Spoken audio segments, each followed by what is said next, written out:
Maybe it's the right leg. It is the right leg that's been a problem. আসসালামু আলাইকুম, স্বাগতম জানাচ্ছি আমাদের এখনকার নিউজ আপডেটে। কলম্বিয়ার বিপক্ষে মাঠে নেমেছেন আর্জেন্টিনা। কোপা আমেরিকার ফাইনাল ম্যাচ দিয়ে শুরু হয়েছে আজকের এই টুর্নামেন্টের শুভ আয়োজন। আর্জেন্টিনা ও কলম্বিয়ার কোপা আমেরিকার এই ফাইনাল ম্যাচটি শুরু হয়েছে 15 জুলাই সকাল 7টা থেকে। আর্জেন্টিনাকে পাল্টাপাল্টি আক্রমণ করে যাচ্ছেন কলম্বিয়া। তার মধ্যে দেখা যাচ্ছে প্রসেসিং এ রয়েছেন আর্জেন্টিনা পিছিয়ে ও কলম্বিয়া এগিয়ে। এর মধ্যে দেখা গেছে বেশ কয়েকটি হাউল করেছেন কলম্বিয়া, তার মধ্যে একটি ইয়েলো কার্ডও পেয়েছেন।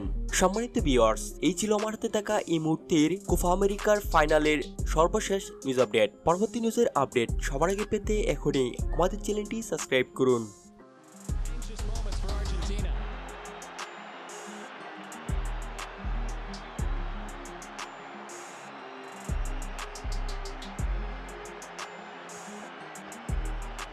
Now the reports from Argentina's camp, as you see the